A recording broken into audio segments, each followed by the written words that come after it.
When a solitary man stumbled upon a wounded bear deep in the wilderness, he made a choice that defied fear and instinct. He fed the injured creature every day for a week. With no promise of safety or reward, he showed compassion in its rawest form. What happened on the seventh day would leave even the most skeptical observers stunned. The man stood just a few meters from the wounded bear. Their eyes met. Neither moved. He'd froze in place, his grip tightening around the axe handle until his knuckles turned pale. Sweat beaded at his temples as his heartbeat thundered in his chest. He'd heard the stories, seen the scars on grizzled hunters who'd survived bear attacks, but never had he faced one this close, this vulnerable, and this real. But the bear didn't charge, didn't growl. It wasn't even on its feet. It lay sprawled on the ground, breathing heavily, its broad chest rising and falling like a broken bellows. A deep gash stretched across its front leg, crusted with dried blood. The injury was serious, worse than the man expected. He took an unconscious step back, the sound of twigs snapping under his boots cutting through the stillness.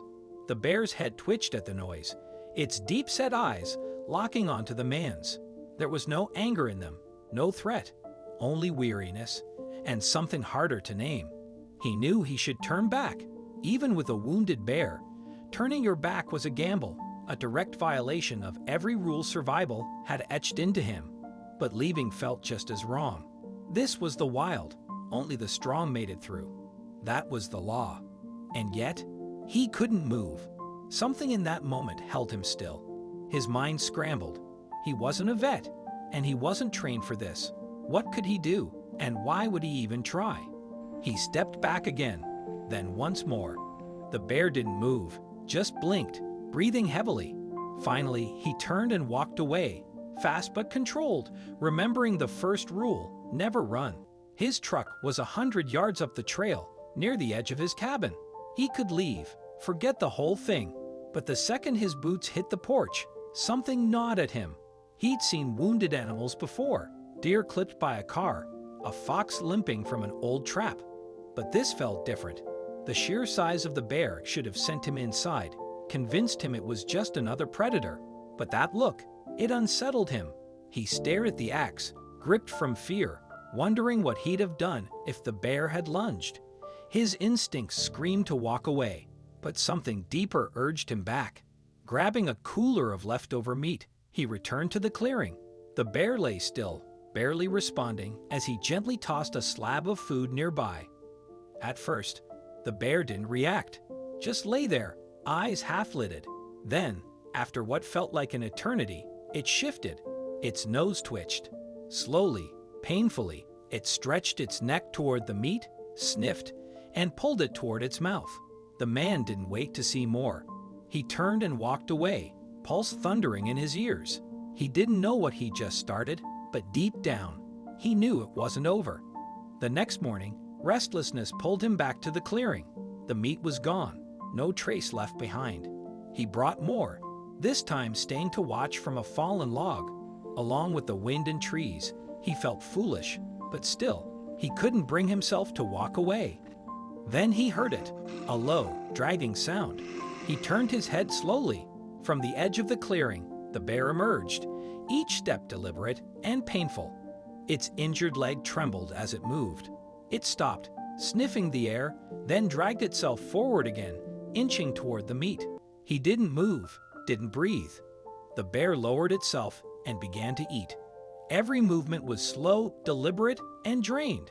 For the first time in his life, the man pitied a bear. The bear's wound was worse than he'd thought, infected, deep, and draining the life from it. It met his gaze, not with rage, but with pain and quiet surrender. He should have left, but he couldn't. By morning, he knew, if he didn't act, the bear would die. With trembling fingers, he reached for the hunting knife at his belt. He wasn't sure what he was doing, only that he had to try.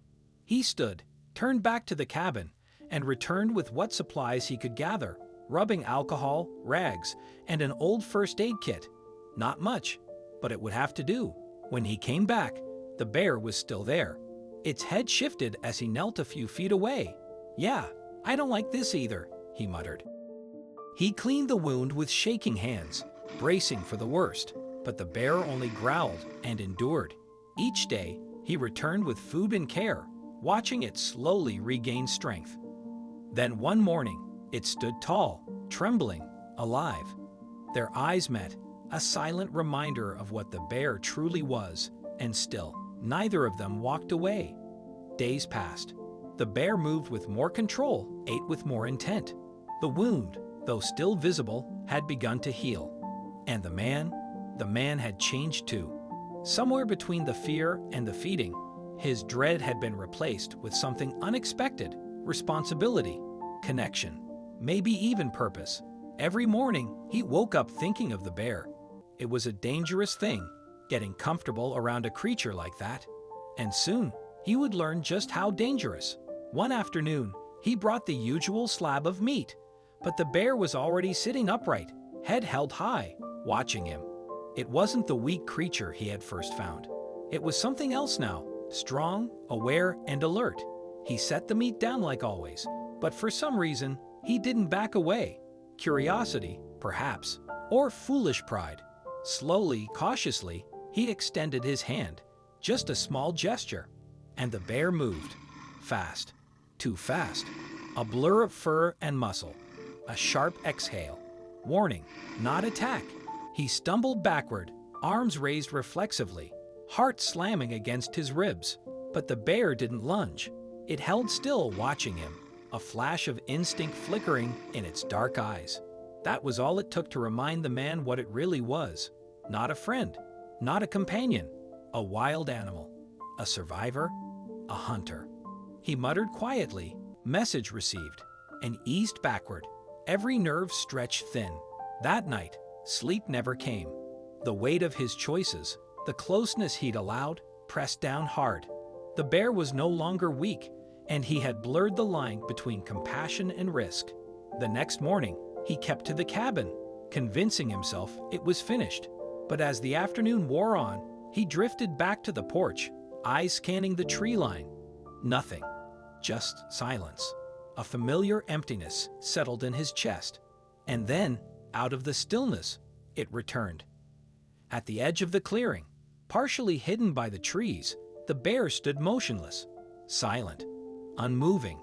Not a threat, just there. Slowly, it began to step forward. No growl, no tension, only steady, intentional strides. It made its way to the familiar spot where the man always left food, then stopped. The man held his breath. This wasn't the frail creature he had tended to all week.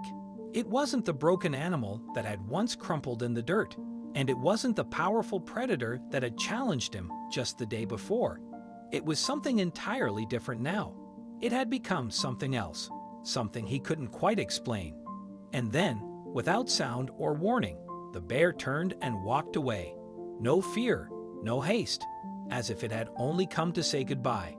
The man stood motionless, watching its towering shape fade into the trees, slowly swallowed by the forest's shadowed stillness.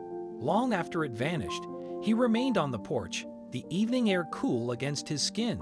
The familiar hum of the wilderness returned, quiet and calm. For the first time in weeks, the emptiness inside him was gone. The fear had lifted, and all that was left was a quiet smile. What do you think of this story? Let us know in the comments section.